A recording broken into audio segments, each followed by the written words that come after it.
Good morning, welcome back to my channel. তোমরা সবাই কেমন আছো? আশা করি ভালো আছো। আর এখন বাজে সকাল 6:30। দেখো চোখটু খুলে গেছে। তো একটু আগেই ঘুম থেকে উঠেছি। তো এখন না আমি মানে তোমাদের দাদাভাই স্কুলে যাবে, তাই টিফিনটা বানিয়ে নেব। তো টিফিনটা না আমি রাত্রিবেলায় রেডি করে রেখেছি, ছোলার ডাল আর রুটি বানাবো আর কি। তো রুটিটা আমি রাত্রে বেলে রেখেছি, খারাপ হয় না, এভাবে রাখলে ফ্রিজে রেখে দিই মানে মাঝে মাঝে আর কি। কারণ যেদিন মানে কাজের চাপ একটু বেশি থাকে না, তখন এইভাবেই করে রেখে। আর অনেকদিন ধরে না ভিডিও দিচ্ছি না, আজকে মনে হয় 5-6 দিন হয়ে যাবে, কেননা একদমই ভিউজ আসে না, তাই ইচ্ছাই করে না। কিন্তু আমি এত কষ্ট করে 1600 সাবস্ক্রাইবার করেছি, তো মানে খারাপও লাগছে ছেড়ে দিতে। তো আর কী করবো বলো, তাই করছি। ভাবছি দেখি দিয়ে। তো কেন শর্ট ভিডিও করলেও ভিউজ আসে না, লং ভিডিও দিলেও ভিউজ আসে না। আগে মানে প্রথম দিকে না খুবই আসতো, কিন্তু এখন মানে একদমই আসে না, ভালো লাগে না কিছুই। তাহলে চলো তোমরা ভিডিওটা দেখতে থাকো। এখানে এই যে দেখো, আমি রাত্রেবেলা না ছোলার ডালটাকে ভিজিয়ে রেখেছি। এই দেখো অনেকটা ফুলে গেছে, মানে এখন একটাকে 2টা সিটি দিলেই হয়ে যাবে। তো আর এখানে এই যে আলু কেটে রেখেছি, মানে একদম মিষ্টি দোকানের মতো করে বানাবো, আমি এইভাবেই বানাই, খুবই ভালো লাগে। আর এখানে এই যে আলুটা কুচি করে রেখেছি, মানে খুবই তাড়াতাড়ি হয়ে যাবে। এই যে এখন রুটিটাকেও সেঁকে নেব। যে এখানে আমি রুটিগুলি এভাবে বানিয়ে রেখেছি, মানে এগুলির নিচে দিয়ে না আমি একটু একটু গুঁড়ো দিই, মানে ময়দার যে ময়দাগুলো আটাগুলি হয় না, আটার গুঁড়ো দিয়ে রেখেছি, যাতে মানে একটা সময় এটা না লাগে। এটা না আমার ননদ আমাকে শিখিয়েছে এভাবে, মানে রাত্রেবেলা বানিয়ে রাখলে তো সকালে তাড়াতাড়ি হয়ে যায়, যখন মানে একটু বেশি কাজের চাপ থাকে আর কি। তো চলো আমি টিফিনটা রেডি করে নিই, তারপরে তোমাদের সাথে দেখা হচ্ছে।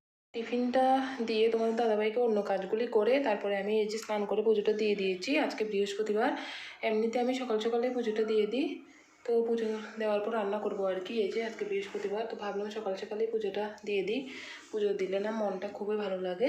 আর এই যে দেখো আমাদের ঘরে অনেক ঠাকুর আছে।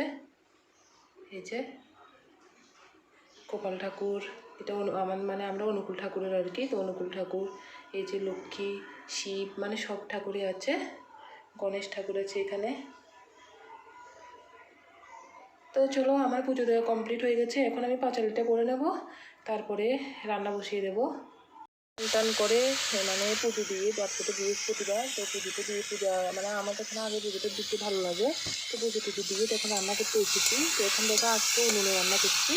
এই যে এখানে মাছটা মানে ভেজে রেখেছি, আর এখানে মা ভাতটা নামিয়ে রেখেছে। এই যে তারপরে এই যে এখানে ঝিঙ্গি আলু দিয়ে মাছের ঝোল করবো পাতলা করে। আর এটা না লোহার কড়াই, আমি তো বলছি কারণ সব অনেকেই ভাববে যে কড়াইটা খেলে এত কালো। তো এই যে এটা ভালো হয়ে গেছে, এখন জল দিয়ে মাছটা দিয়ে দেবো। আর এখানে আরেকটা সবজি করবো, মানে দেশির শাক আর কি, এটা দেশির শাক আলু দিয়ে চিনির বিচি দিয়ে এটা আলু সেদ্ধ করে নেবো, তারপরে রান্না করবো। তো চলো আমি রান্না টান্না শেষ করে তারপরে একটু স্কুলে যাবো। আমাদের স্কুলে একটা বার্থডে আছে, তো এটা মানে আমাদের স্কুলে বাচ্চাদের না বার্থডে পালন করা হয়, এখানে বার্থডে হবে আর কি। রান্না টান্না শেষ করে তারপরে যাবো। আর তোমার দাদাভাইকে একটু সকালে টিফিন দিয়ে দিয়েছি, রুটি আর ছোলার ডালের তরকারি। তো রান্না টান্না বেশি যাক মাই করে, তখন আমি বলছি গরম এখন তুমি করবে না, কারণ তো বয়স মানুষ আর তোমার তো বয়স হচ্ছে না, এখন তো আর আগের মতো নেই। তো আমি রান্না করি এখন বেশি, মানে মাও করে আমিও করি, মিলেমিশিয়ে করি।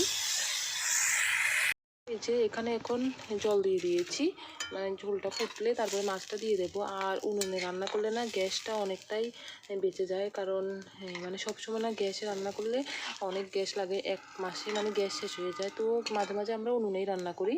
তো আমাদের বাড়িতে না অনেক ইয়ে আছে, লাকড়ি আছে আর কি, কাঠের, মানে গাছ কাটলে যেগুলি হয় আর কি, তোমরা কি বলো জানি না, আমরা তো লাকড়ি বলি। তাই মাঝে মাঝে উনুনেই রান্না করি, তো গ্যাসটা না অনেকটাই বেঁচে যায়। তো এইভাবে না বুদ্ধি করে চলতে হয় সংসারে। তো চলো আমার রান্নাটা হতে থাক।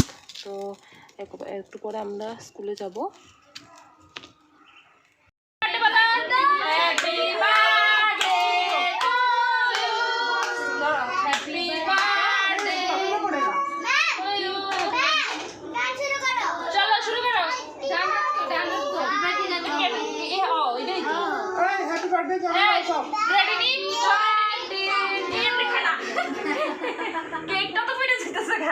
मैम नहीं तो मैं हेल्प कर देता हूँ। तो आप कर दो इधर उधर। हाँ केक भी चला जा रहा है। आप हाँ कर लेंगे। बना लेना और गाना भी गाओ।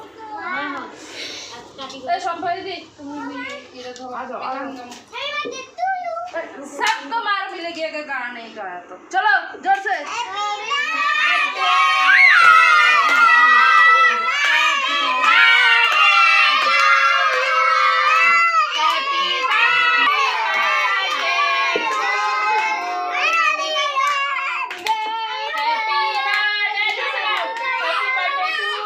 তো স্কুলের থেকে আসার পর না যা গরম লাগছে, তো এখানে দেখো বানিয়ে নিয়েছি আম পোড়া শরবত।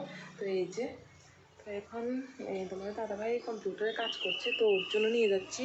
আর আমার একটা দেওর আছে, তো আম পোড়া শরবতের মধ্যে জল জিরা দিলে না খুবই ভালো লাগে। তো চলো তাহলে, এই গরমে তো এগুলোই খেতে ইচ্ছা করে।